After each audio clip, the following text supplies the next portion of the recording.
क्या हम अंतिम समय में जी रहे हैं? शायद इतिहास में कभी ऐसा समय नहीं रहा है जहां अंतिम समय की भविष्यवाणियां तो ज्यादा जुड़ती हुई मिली संसार की परंपरा और परिस्थितियों से, जैसे कि आज हैं। मैं विश्वास करता हूं कि ऐसी 10 बातें हैं जिनका आज हम अनुभव कर रहे हैं, जिसके बारे में सैकड़ों साल पहले लिखा गया बाइबल की भविष्यवाणी में।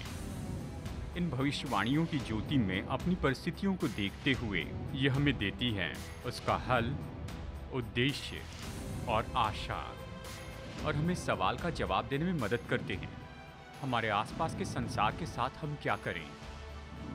ऐसे समय में हमारे पास कौन सी आशा है, और फिर निश्चय ही यहाँ से हम आगे कहाँ जा रहे हैं। संसार छोटा होते चले जा रहा है और दिन प्रतिदिन आपस में मिलते जा रहा है। देश और परंपरा तो पहले से भी ज्यादा आपस में जुड़ गई हैं। क्या बाइबल इसके बारे में बताती है? क्या ये हमारे भविष्य के लिए बड़ा खतरा है? और क्या ये निश्चय ही अंतिम समय के लिए एक भविष्यवाणी का चिन्ह है? डॉक्टर डेविड जर्मिया के साथ में जुड़ जाइए दिशा परिवर्तन के भविष्यवाणी के स्पेशल एडिशन में, जैसे वो अंतिम समय के चिन्ह बता रहे हैं। ग्लोबलिज्म, अंतर्राष्ट्रीय भविष्यवाणी। हाल ही में इंटरनेट पर एक कहानी बहुत ही फैलती गई, ये कहते हुए कि दुनिया का कोई देश छिपकर इस तरह से काम कर रहा है और वो बनाना चाहता है न्यू वर्ल्ड ऑर्डर और वन वर्ल्ड गवर्नमेंट भी। और इनकी चर्चा के बीच में एक बात थी ग्लोबल करेंसी और एक ही बैंक। ये तो देश की आज़ादी का अंत होगा और चिप लगाई जाएगी, निश्चित कमाई दिखानी होगी, नागरिकों में माइक्रोचिप डाली जाएगी, फॉसिल फ्यूल्स का अंत होगा। इनमें से बहुत से लक्ष्य तो हल की योजना के द्वारा 2030 तक पाए जा सकते हैं, जिससे कहा गया है ये तो है एजेंडा 21/2030। अवश्य ही जब वो ये योजना बना रहे थे तो बहुत से देशों ने इसके बारे में जानकारी दे दी और मीडिया ने इसके बारे में बता दिया, लेकिन ये इतने जल्दी क्यों नाश हो गया? क्योंकि इसमें से हर एक बात तो संभव दिखाई दी, ये हो सकता था। ये ग्लोबल इमरजेंसी में बिल्कुल सच्ची बात दिखाई देती, जैसे कि कोविड-19 है जिसने दुनिया की अर्थव्यवस्था को कुचल दिया। अगर महामारी के समय में जीवित रहने का रेट सच में बहुत ज़्यादा होता तो उस समय क्या होता? जबकि दुनिया का ये महासंकट जो है, ये तो निश्चय ग्लोबल रिस्पांस के लिए बुलाता, और जैसे कि आप जानते हैं कि हमने ऐसा कुछ पाया है। डॉक्टर अल्बर्ट मोलर, जो कि हमारे देश के बड़े सेमिनरी के एक बड़े प्रोफेसर हैं, अच्छे लेखक भी हैं, उन्होंने कहा ग्लोबलाइजेशन मतलब अभी हम समझते हैं कि हम तो ऐसी अर्थव्यवस्था में जी रहे हैं और ऐसे समाज में जो पूरी दुनिया के साथ में जुड़ा है। हम किसी भी हवाई जहाज़ में चढ़कर 24 घंटे में किसी भी देश में या संसार के किसी भी कोने में पहुंच सकते हैं। ग्लोबलाइजेशन का अर्थ है कि सड़क के किनारे से कोई भी खबर आने के पहले पूरी दुनिया से खबर आ सकती है। अब इस बात के बारे में सचेतता बढ़ रही है कि अब हम ऐसे ग्लोबल सिविलाइजेशन के भाग हैं जिसमें ऐसे लगता है कि इस पृथ्वी पर रहने वाले हर एक व्यक्ति तक पहुंच सकते हैं। ये नई बात नहीं, हम इसमें जन्मे हैं और ये हमारे जीवन काल में ही हुआ है। मुझे याद है 1 दशक पहले मैंने एक किताब लिखी थी दुनिया में आने वाली अर्थव्यवस्था के हर्मगेदौन के बारे में, और मैंने ये कहा कि हम आज ऐसे मंदी के कोने पर खड़े हैं जिसमें से कोई भी अर्थव्यवस्था या कोई भी देश या कोई भी यूनियन दुनिया को बचा नहीं सकती है। बाइबल कहती है ऐसा युग आएगा जो कि जिसमें संसार की अर्थव्यवस्था होगी, और इसके लिए एक ही उत्तर दिखाई देता है कि देशों का यूनिफिकेशन हो जाए एक इकोनॉमिक सिस्टम में और वन वर्ल्ड ऑर्डर में।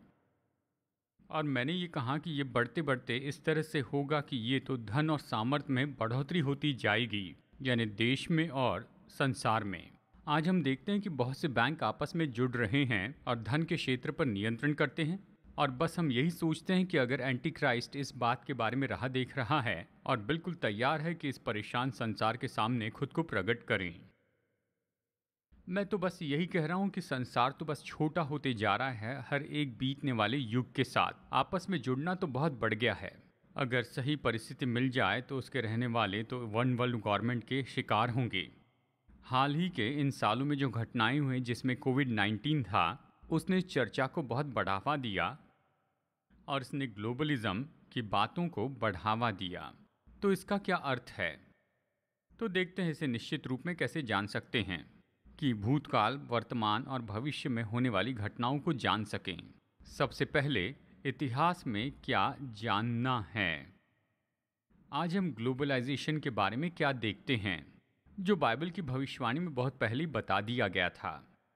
ग्लोबलाइजेशन की पहली कोशिश तो उत्पत्ति 11 में की गई थी, जबकि सामर्थी राजा जिसका नाम निम्रोद था, जिसने बेबीलोन का राज्य स्थापित किया और बाबेल की मीनार बनाई, वो यहोवा की दृष्टि में पराक्रमी शिकार खेलने वाला ठहरा। किसका शिकार कर रहा था? लोगों का, सामर्थ, महिमा और धन का, और संसार पर राज्य करना चाहता था। जैसे बाढ़ के बाद लोग बढ़ते गए, निम्रोद सबसे पहला ग्लोबल टायरेंट बना। बाइबल इसके बारे में पहला इतिहास 1:10 में कहती है, पृथ्वी पर वो पहला वीर हुआ। दूसरे शब्दों में निम्रोद उत्पत्ति 11 से वो तो सभी तानाशाह का पिता था और आने वाले एंटीक्राइस्ट को दर्शाने वाला था। जब यहूदा के दक्षिणी राज्य पर हमला किया गया, ईस्वी सन पूर्व 605 में एक नौजवान यहूदी लड़का, उसे बंदी बनाकर बेबीलोन के राजा नबूकदनेस्सर के महल में पहुंचाया गया। नबूकदनेस्सर तो उसके पहले के सभी लोगों से बहुत ही बड़ा और धनी व्यक्ति था, लेकिन इसने भी उसे बुरे सपने देखने से रोका नहीं। एक रात उसने इतना बुरा सपना देखा कि उसने अपने जादूगर और सलाहकारों को बुला लिया अपने महल में। उसने मांग की, गौर से सुनिए, उसने ये मांग की कि वो उसे बताए कि उसने क्या सपना देखा और उसका अर्थ भी बताएं। और इसके कारण वो चकित हो गए, क्योंकि उनसे पहले किसी ने ऐसे नहीं कहा था। हम कैसे जाने कि तूने क्या सपना देखा? सपना बता तो हम उसका अर्थ बता पाएंगे। नबूकदनेस्सर ने कहा, अगर तुम मेरा सपना नहीं बता पाओगे तो तुम उसका अर्थ भी नहीं बता पाओगे। और वो क्रोधित हुआ और कहा कि मैं सबको मार दूंगा। वो अपने सारे मंत्रियों को नाश करने पर था और दानियल उनमें से एक था। दानियल ने अपने मित्रों के साथ प्रार्थना की और परमेश्वर ने उसे अलौकिक प्रकाशन दिया। दानियल ने अपने अधिकारियों को बताया कि वो सपना बता पाएगा और उसका अर्थ भी बता पाएगा। उसने कहा, कुछ समय दीजिए और मैं इसे आपको बताऊंगा। तो वो राजा के सामने आता है और उसने ये संदेश दिया जिसे मैं दानियल की किताब से पढ़ना चाहता हूँ। जो भेद राजा पूछता है वो न तो पंडित, न तंत्री, न ज्योतिषी, न दूसरे भावी बताने वाले राजा को बता सकते हैं, परंतु भेदों का प्रकटकर्ता परमेश्वर स्वर्ग में है। और उसी ने नबूकदनेस्सर राजा को बताया कि अंत के दिनों में क्या क्या होने वाला है। नबूकदनेस्सर ने एक बड़ा बुद्ध देखा अपने सपने में। उसका सिर सोने का था, उसका सीना और उसके हाथ चांदी के थे, उसके पेट से उसकी जांघ तक पीतल था और उसकी टांगे लोहे के थे और पैर और उंगलियां लोहे और मिट्टी के थे। फिर नबूकदनेस्सर ने ऐसे चट्टान को देखा जो अदृश्य हाथों से तराशा गया, और ये चट्टान उड़ते हुए आकर उस बुत से टकराया और उसे चकनाचूर कर दिया, और हवा के कारण वो धूल में उड़ गया भूसी के जैसे। और वो चट्टान बढ़ते गया और एक बहुत बड़ा पहाड़ बन गया और सारी पृथ्वी में फैल गया। अब ये तो आपने सपने तो देखे होंगे, लेकिन वो तो ऐसे तो नहीं थे। तो दानियल ने बताया कि आपने ये सपना देखा, और नबूकदनेस्सर उस पर बहस नहीं कर पाया। और फिर उसने इसका अर्थ बताया, और जैसे वचन में बताया गया उसी के बारे में मैं आपको बताऊंगा। मेरे पीछे स्क्रीन पर ध्यान दीजिए और आप पाएंगे ये इतना महत्वपूर्ण समय क्यों था ग्लोबलाइजेशन के इस पूरे समय में।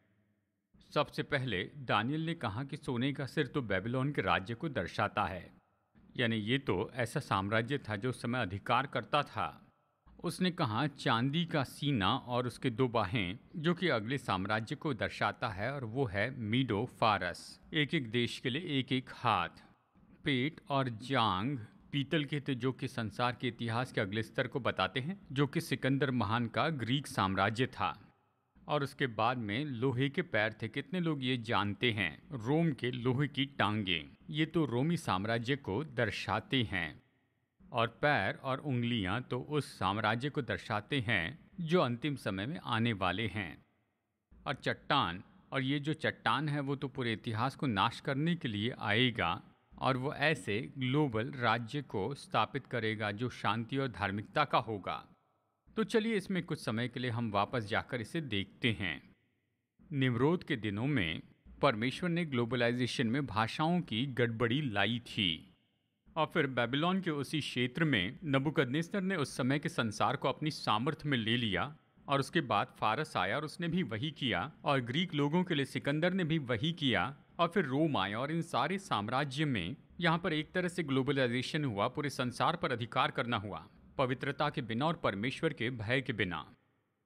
और रोम के गिरने के बाद कोई भी एक देश ने पूरे संसार पर राज्य नहीं किया। रोम के पतन के बाद किसी ने संसार पर एक तरफा राज नहीं किया। शायद आप बहुत से देशों का नाम लें कि वो तो विख्यात हैं, लेकिन वो तो जैसे आप जानते हैं वो संसार पर राज्य नहीं करते। लेकिन उस बुत के पैर और उंगलियों के बारे में मत भूलिए, क्योंकि इतिहास में उस बुत का ये भाग अब तक पूरा नहीं हुआ है।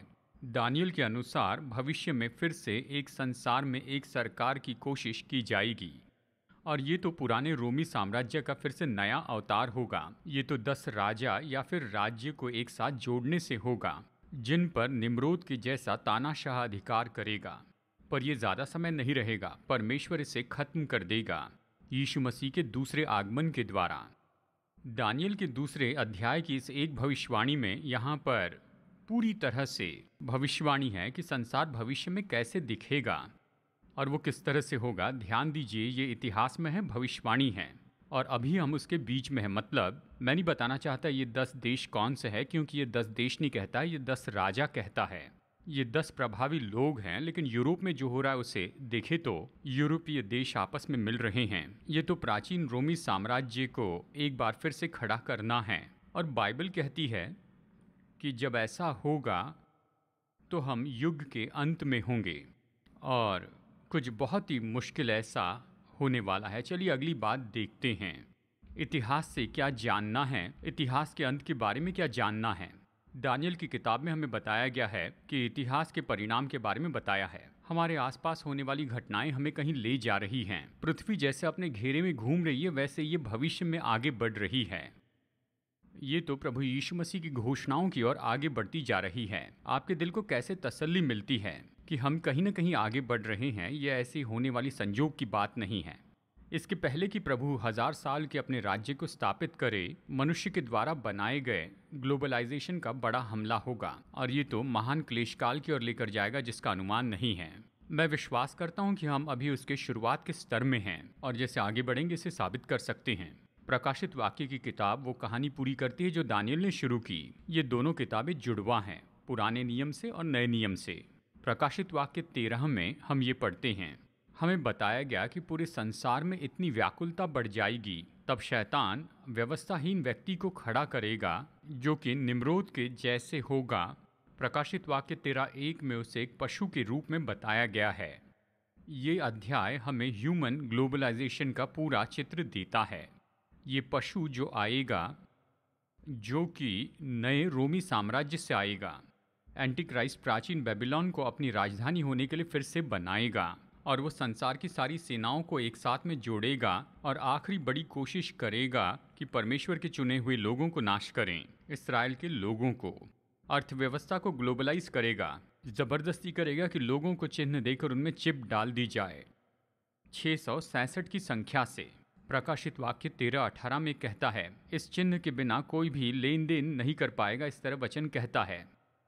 आप दुकान में जाकर सारा सामान ट्रॉली में रखेंगे, लेकिन बाहर निकलते समय चिन्ह नहीं है, यानी चिप आपकी चमड़ी के नीचे नहीं रखी गई, जो अभी कुछ यूरोपीय देशों में किया जा रहा है। आप कुछ भी खरीद नहीं सकेंगे, आपको जाना होगा, खाने के लिए कुछ भी नहीं होगा। और उस समय में अगर आप ग्लोबलाइजेशन के साथ नहीं जुड़ेंगे इस प्रोग्राम में, जो ख्रिस्त विरोधी का प्रोग्राम होगा, एक तो आप मार दिए जाएंगे या फिर आप भूखे मरेंगे।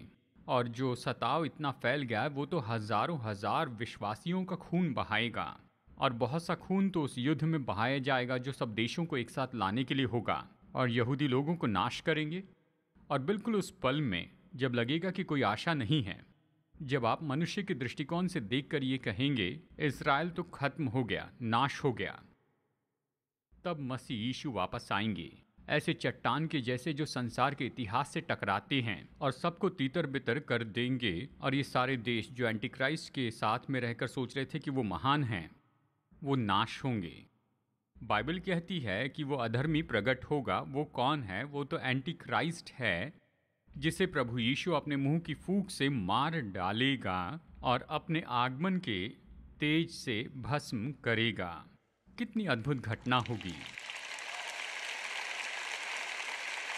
सुनिए जकरिया इसके बारे में किस तरह से बताता है। कहता है, क्योंकि मैं सब जातियों को यरूशलेम में लड़ने के लिए इकट्ठा करूंगा, तब यहोवा निकलकर उन जातियों से ऐसा लड़ेगा जैसे वो संग्राम के दिन में लड़ा था। उस दिन वो जैतून के पर्वत पर पांव रखेगा। तब यहोवा सारी पृथ्वी का राजा होगा और उस दिन एक ही यहोवा और उसका नाम भी एक ही माना जाएगा। इतिहास से क्या जानना है और इतिहास के अंत के बारे में क्या जानना है। और फिर ये तीसरा है, इतिहास की परिकाष्ठा के बारे में क्या जानना है। तब क्या होगा, यानी यीशु वापस आएंगे, हर्मगदोन की सेना को हराएंगे जो इसराइल और उसके विरुद्ध में आए थे। और उसके बाद क्या होगा जिसे हम मिलेनियम कहते हैं। और इस समय में प्रभु तो अधिकारी होंगे और उसने वचन में इसराइलियों के लिए जितनी भी प्रतिज्ञाएं की हैं उन सब को वो पूरा करेंगे। और पृथ्वी के निश्चित भविष्य के लिए पूरी दुनिया तब ग्लोबलाइजेशन देखेगी, सबसे उत्तम रूप में, निम्रोद के अधीनता में नहीं, न नबूकदनेस्सर के अधीनता में, न ग्रीस, न ही फारस के, न तो रोम और न ही एंटी क्राइस्ट के विरुद्ध इसके बजाय, लेकिन प्रभु यीशु मसीह की अधीनता में जो उस समय राज्य करेंगे। और इन दिनों में ये संसार किस तरह से होगा। मसीह यीशु के इस पूरे राज्य में यरूशलेम पृथ्वी की राजधानी होगी और पूरे संसार से लोग तो यरूशलेम में आकर सीखेंगे और आराधना करेंगे। मिलेनियम के समय यरूशलेम का भवन तो पृथ्वी पर सबसे सुंदर होगा और वो प्रभु की महिमा से भरा हुआ होगा। बड़ी और गहरी नदी भवन के नीचे से बहेगी और रेगिस्तान को स्वर्ग में बदलेगी और मृत समुद्र को जीवित झील में बदलेगी। फलवंत पेड़ नदी के दोनों तरफ बढ़ते जाएंगे, हर महीने ताजे फल उत्पन्न करेंगे। प्रभु यीशु मसीह सबसे बड़े डिप्लोमैट होंगे और सभी देशों के बीच में शांति उत्पन्न करेंगे। वो पृथ्वी पर शांति लाएंगे और युद्ध खत्म होंगे। वो अपने पिता दाऊद के सिंहासन पर विराजमान होंगे और स्तुति के गीत पृथ्वी के छोर छोर से उठेंगे और आनंद पृथ्वी को घेर लेगा। अब ये अनंत काल नहीं है, ये स्वर्ग नहीं है, ये स्वर्ग की ओर एक कदम है। ये तो 1000 साल हैं इसके पहले कि हम स्वर्ग में पहुंचाए जाए। कहिए तो ये प्री हेवन है। यशया 11:9 कहता है, मेरे सारे पवित्र पर्वत पर न तो कोई दुख होगा और न हानि करेगा, क्योंकि पृथ्वी यहोवा के ज्ञान से ऐसी भर जाएगी जैसा जल समुद्र में भरा रहता है। पूरी पृथ्वी प्रभु को जानने वाले लोगों से भर जाएगी। जैसे आज ऐसे लगता है कि सारी पृथ्वी ऐसे लोगों से भरी है जो प्रभु को नहीं जानते हैं और प्रभु को जानना नहीं चाहते हैं। लेकिन उस दिन पृथ्वी ऐसे लोगों से भरी होगी जो प्रभु को जानते हैं। मसीह के 1000 साल के राज्य के बाद में पृथ्वी का इतिहास खत्म होगा। पुराना संसार खत्म हो जाएगा और परमेश्वर के लोग नए आकाश और नए पृथ्वी में जाएंगे, जो कि नए यरूशलेम का आत्मिक शहर होगा, जो कि शुरू हुआ निम्रोद ने बेबीलोन से राज्य करना चाहा और पूरे मानवीय इतिहास में इन सारे साम्राज्य में से आगे बढ़ते गया और ये आखिरकार मूर्खता ही साबित होगा। उस प्रकाश में जो होगा जब सही राजा सही जगह पर होगा, सही समय पर, सही कारण के लिए, आप पाएंगे कि ग्लोबलिज्म सिद्ध हो गया। अब देखिए, पूरा इतिहास तो एक एक कदम आगे बढ़ रहा है एंटी क्राइस्ट के लिए, ग्लोबलाइजेशन की ओर। और अगर हमारे संसार का भविष्य एंटी क्राइस्ट की अधीनता में है हमारे स्वर्ग में जाने के बाद, तो हमें किस तरह का मनुष्य होना है। बाइबल में एक पल है जो हमें चकित कर देता है, जो सारे सवालों का जवाब देते। और अंत में कहूँगा, इस संदेश में ये चौंकाने वाली बात है, ये तो प्रभु यीशु मसीह का उठाया जाना है। अपने पृथ्वी के जीवन के अंत में वो पृथ्वी पर से उठाए गए। और प्रेरितों के काम की किताब ये कहती है, प्रेरितों के काम 1:6-11 में, अतः उन्होंने इकट्ठे होकर उससे पूछा, प्रभु क्या तू इस समय इसराइल का राज्य फेर देगा?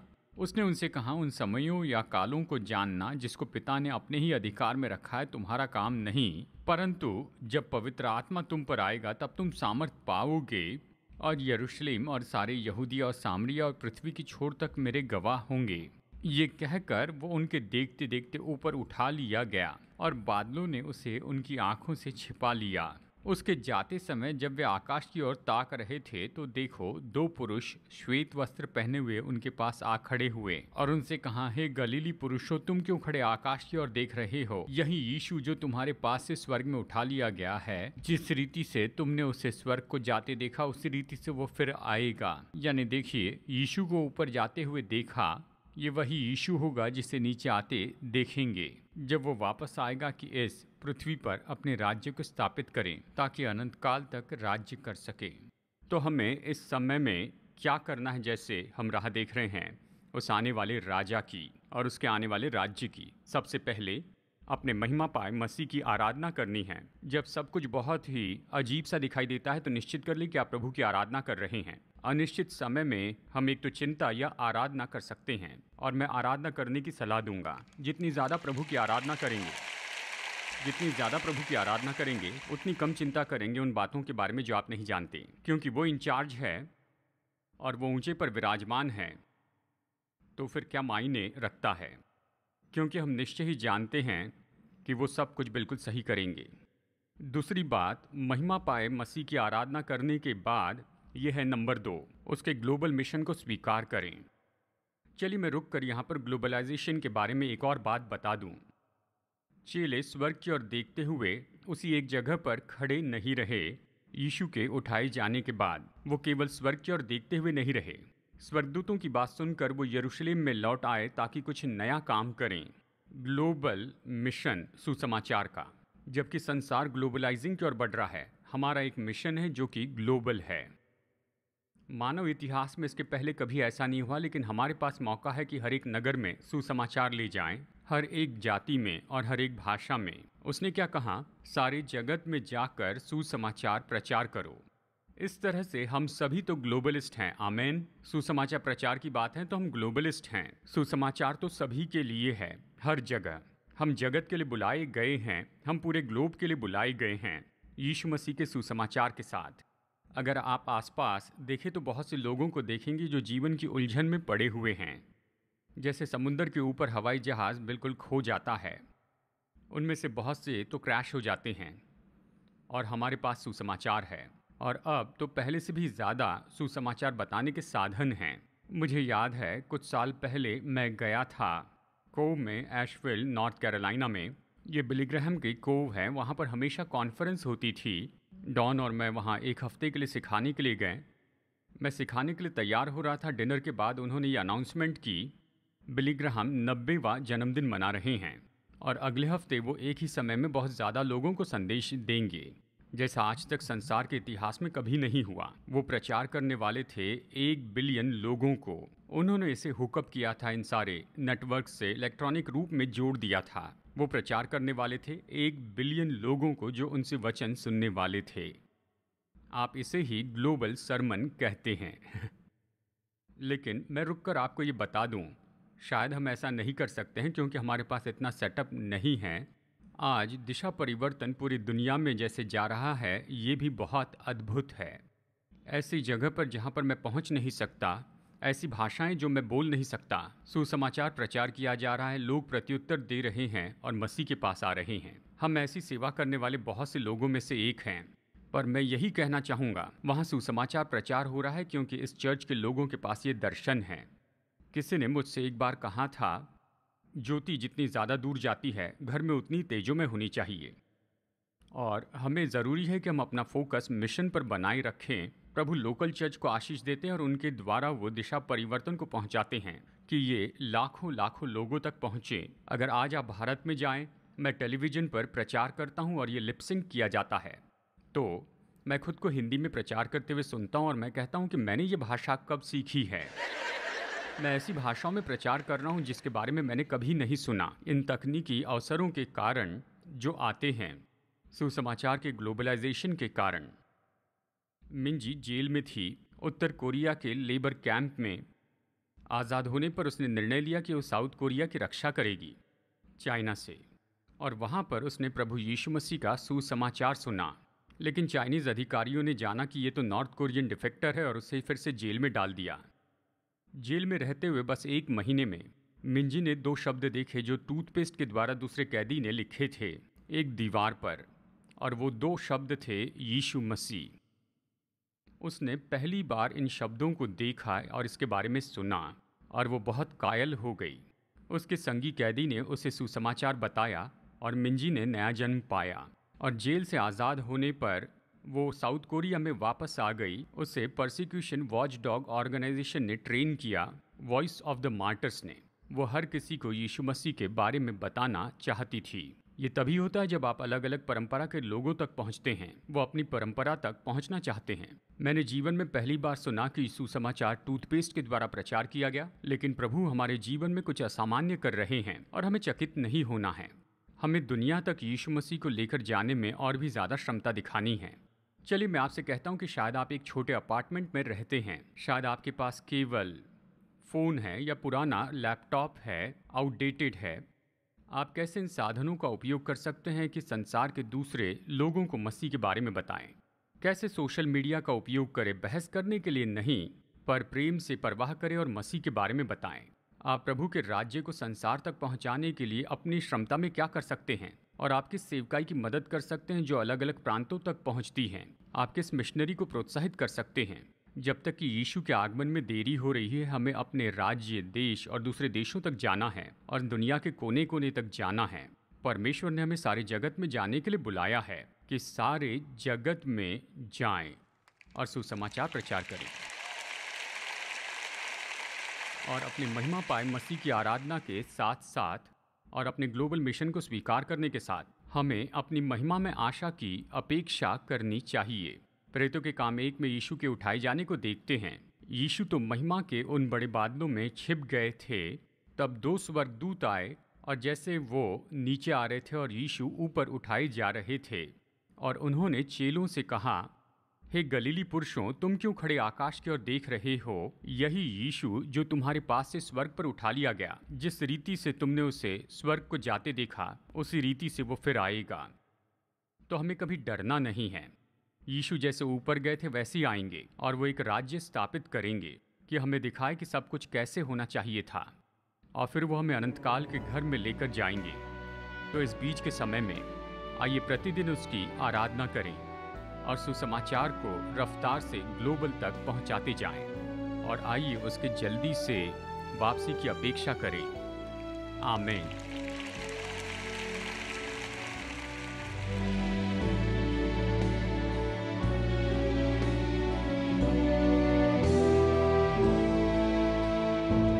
आज मेरे साथ दिशा परिवर्तन में जुड़ने के लिए धन्यवाद। जितना ज़्यादा वचन का अध्ययन करेंगे उतना ज़्यादा हम समझेंगे कि हमारे प्रेमी परमेश्वर हम में से हर एक के साथ व्यक्तिगत संबंध रखना चाहते हैं।